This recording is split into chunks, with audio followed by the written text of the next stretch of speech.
ডিসিদেরকে বলা হতো district collector, সবখানে তারা কালেকশন করতো। সমস্ত লেভেলে সরকারি কর্মচারী কর্মকর্তাদের উদ্দেশ্য ছিল দেশের জনগণের কাছে কিছু শোষণ করা, তাদের কাছে কিছু কালেক্ট করা।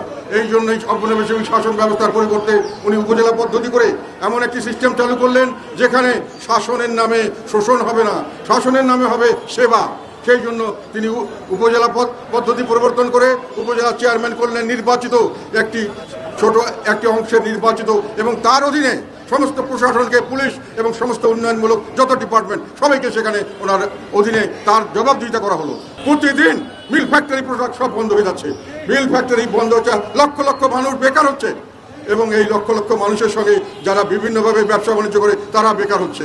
বিভিন্নভাবে কোনো রকম অর্থনৈতিক কর্মকাণ্ড নাই, উন্নয়ন কর্মকাণ্ড সেগুলো বন্ধ হয়ে যাচ্ছে।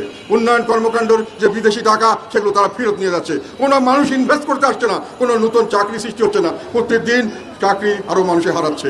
সেখানে বেকার সমস্যা হচ্ছে, বেকার সমস্যা, এবং তার সঙ্গে শুরু হয়ে গেছে আইন শৃঙ্খলার অবনতি। বাংলাদেশের ইতিহাসে আমাদের জানা মতে কোনো সময় বাংলাদেশের ইতিহাসে এত খারাপ আইন শৃঙ্খলা পরিস্থিতি কোনো সময় ছিল না। কোনো মানুষের